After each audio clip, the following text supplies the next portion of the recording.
देश की आज़ादी का जो मर्म है, दर्द है, किस दर्द से हमने देश को हम लोगों ने आज़ाद किया, भगत सिंह की बारिश है हम लोग, और कितनी शहादतें दिए हैं ये हम लोग जानते हैं। तब जाकर के आज़ादी को हम लोगों ने हासिल किया है, तब जाकर के ये राष्ट्रगान बना है। तो ये राष्ट्रगान का अपमान, ये बहुत बड़ा अपमान है। यही अगर कोई दूसरा किया होता तो राज्य भवन से अब तक उनको नोटिस मिल गई होती, शायद उनकी सदस्यता खत्म हो गई होती और वो जेल के अंदर बंद हो गए होते। जैसे मोदी साहब को लगता है कि 2014 से पहले इस दुनिया में कुछ नहीं था, इस देश में कुछ नहीं था, वैसे ही नीतीश साहब को अब लगता है कि 2005 से पहले कुछ नहीं था। बिहार का कोई एक आदमी कह दे कि बिहार में शराब बंद है। पहले तो दुकान पे भी जाते थे, अब घर बैठे आपको आ रहा है।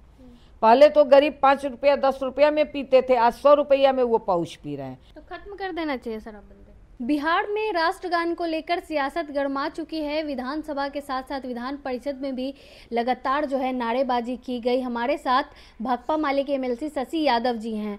मैम, क्या कुछ कहेंगे? आप लोग लगातार जो है विधान परिषद में हंगामा कर रही थी। देखिए, ये हमारे देश का अपमान है, बिहार का अपमान है, मुख्यमंत्री पद का अपमान है, ये कह लीजिए कि राष्ट्रगान का अपमान है। और यही अगर कोई दूसरा किया होता तो राज्य भवन से अब तक उनको नोटिस मिल गई होती, शायद उनकी सदस्यता खत्म हो गई होती और वो जेल के अंदर बंद हो गए होते। मगर इस पर भाजपा पूरी तरह से चुप है, एक शब्द नहीं कह रही है। क्या है इसके पीछे? तो ये बिल्कुल मुख्यमंत्री, हम लोग ये बात कर रहे हैं, यही बात तो हम लोग कह रहे थे। हम लोग कोई दूसरी बात नहीं कह रहे हैं कि मुख्यमंत्री माफ़ी मांगे। ये राष्ट्रगान का अपमान है, इसे हम लोग बर्दाश्त नहीं करेंगे। ये हमारे देश का अपमान है, इसको हम लोग बर्दाश्त नहीं करेंगे। क्योंकि कोई और दूसरा मैटर होता, चलिए कोई बात नहीं है। बहुत सारे उन्होंने महिलाओं का अपमान किया है इसी सदन के अंदर।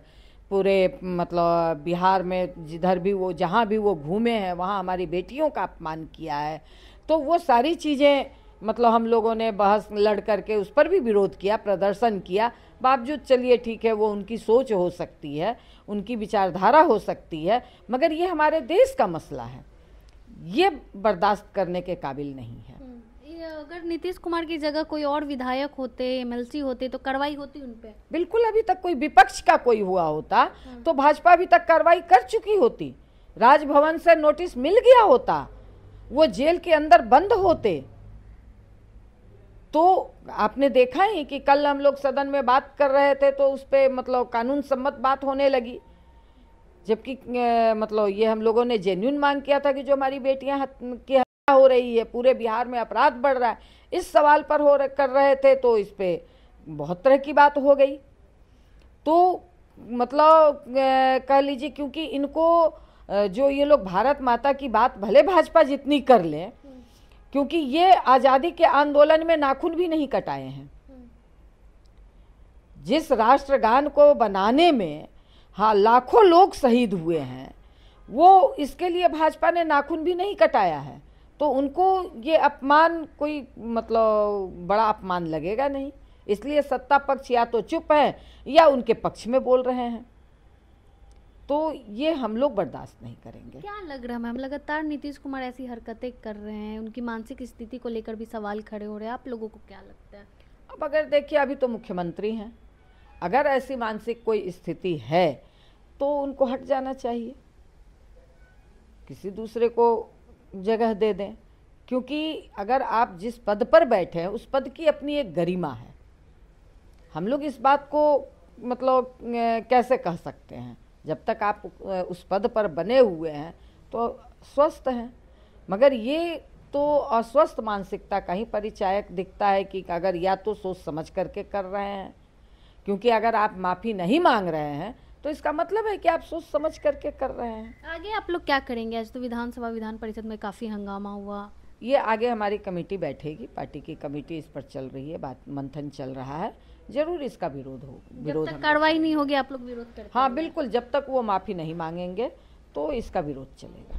एक लगातार नीतीश कुमार हमेशा कहते हैं 2005 से पहले ऐसा नहीं था, हम आए तभी आए, महिलाएं बनिया बनिया पहनने लगी, सुंदर दिखने लगी, इस पर क्या कुछ कहेंगे?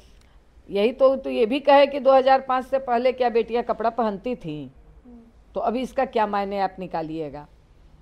तो उनको यही लगता है कि जब जैसे मोदी साहब को लगता है कि 2014 से पहले इस दुनिया में कुछ नहीं था, इस देश में कुछ नहीं था, वैसे ही नीतीश साहब को अब लगता है कि 2005 से पहले कुछ नहीं था। अगर 2005 से पहले कुछ नहीं था तो आप किस पर खड़े होकर के काम किए? बेस था तभी ना आप आगे बढ़ करके काम किए। और क्या था नहीं था 2005 की बात, आज 20 साल हो गई। 20 साल में आपने क्या किया? 20 साल में एक बच्चा जवान हो जाता है, वो नौकरी करने के लायक हो जाता है, तो इस पर ना आप बात कीजिए। 20 साल किसी सरकार के लिए, एक मुख्यमंत्री के लिए बहुत समय होता है।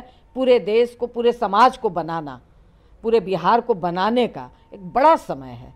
तो इस पर ना बड़े खड़े होकर के बात कीजिए। हर साल बजट आता है, ये तो नहीं है कि 2005 में बजट आया और उसके बाद आज आप बजट ला रहे हैं।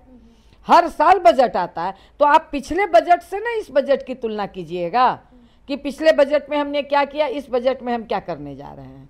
हर समय वो आप तुलना कर रहे हैं, तो ये तो अपनी नाकामी को छिपाने की बात है, क्योंकि इस पूरे 20 वर्षों में भी आपने कहीं कुछ नहीं किया है, बल्कि और बिहार हमारा पीछे चला गया है। पर मोदी जी आते हो तो कहते हैं कि लाडला सीएम है हमारे नीतीश। उनके लाडला सीएम है, क्योंकि उनके हम लोगों ने क्या कहते हैं विशेष राज्य का दर्जा मांगा था, नहीं मिला। विशेष पैकेज में वो खुश हैं, बार बार पैर छूते हैं, बार बार कह रहे हैं कि हम कहीं नहीं जाएंगे, तो उनके लाडला सीएम हैं, क्योंकि उनकी नीतियों को, उनकी बातों को वो ज़मीन पे लागू कर रहे हैं। लाडला सीएम है इसीलिए भाजपा वाली कुछ स्टैंड नहीं ले पा रहे इस वाले में। हो सकता है, क्योंकि दोनों बात है कि उनके अपने सीएम है इसलिए वो चाह रहे हैं, और दूसरी बात है कि वो मतलब अब देश की आज़ादी का मर्म नहीं जानते हैं। क्योंकि देश की आज़ादी का जो मर्म है, दर्द है, किस दर्द से हमने देश को हम लोगों ने आज़ाद किया, भगत सिंह की बारिश है हम लोग, और कितनी शहादतें दिए हैं, ये हम लोग जानते हैं। तब जाकर के आज़ादी को हम लोगों ने हासिल किया है, तब जाकर के ये राष्ट्रगान बना है। तो ये राष्ट्रगान का अपमान, ये बहुत बड़ा अपमान है।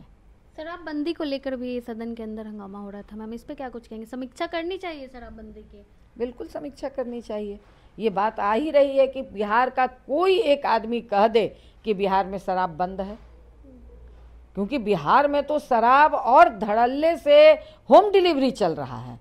पहले तो दुकान पे भी जाते थे, अब घर बैठे आपको आ रहा है।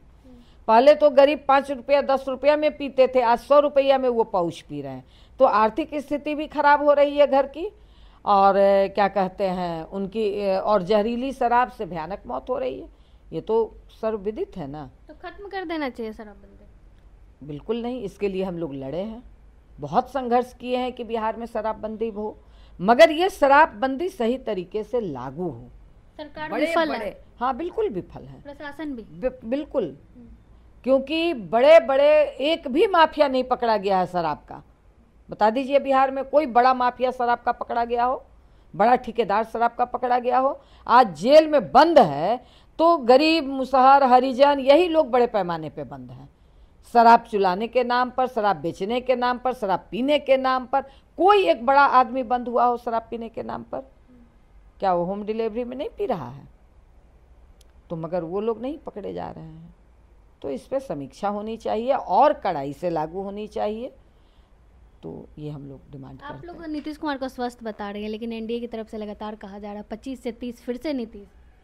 हाँ वो कहेंगे ही, क्योंकि उनके लाडले सीएम हैं, तो वो कहेंगे। उनके बिना उनका काम नहीं चल सकता है, तो वो कहेंगे।